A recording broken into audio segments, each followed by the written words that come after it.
بسم اللہ الرحمن الرحیم۔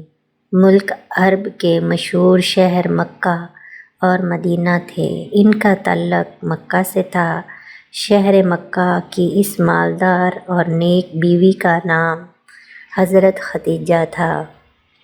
وہ بیوہ خاتون تھیں اور اپنے سامان تجارت دوسروں کی مدد سے ایک جگہ سے دوسری جگہ بھجواتی تھیں۔ ان کے کانوں تک حضرت محمد صلی اللہ علیہ وآلہ وسلم کی صداقت و امانت کی خبر پہنچی۔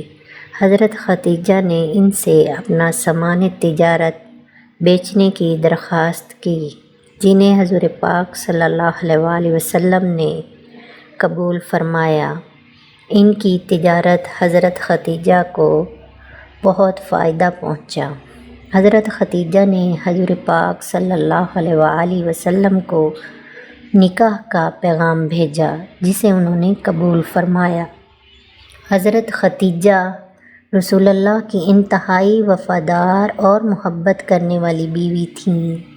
انہیں اپنی نیکی اور غریبوں کی مدد کے لیے ہر وقت تیار رہنے کی عادت کی وجہ سے انہیں سارے عرب میں مقبولیت حاصل تھی۔ وہ رسول اللہ کے ساتھ 24 سال رہیں۔ رسول اللہ صلی اللہ علیہ وآلہ وسلم کو بھی ان سے بے حد محبت تھی۔ حضرت خدیجہ کا انتقال رسول اللہ صلی اللہ علیہ وآلہ وسلم کے مدینے جانے سے پہلے ہو گیا تھا۔ وہ ہمیشہ آپ کی کمی محسوس کرتے رہے اور کہا کرتے تھے کہ خدیجہ کے مجھ پر بہت احسان ہے۔ انہوں نے اس وقت میری مدد کی جب مکہ کا ذرہ ذرہ میرا دشمن تھا۔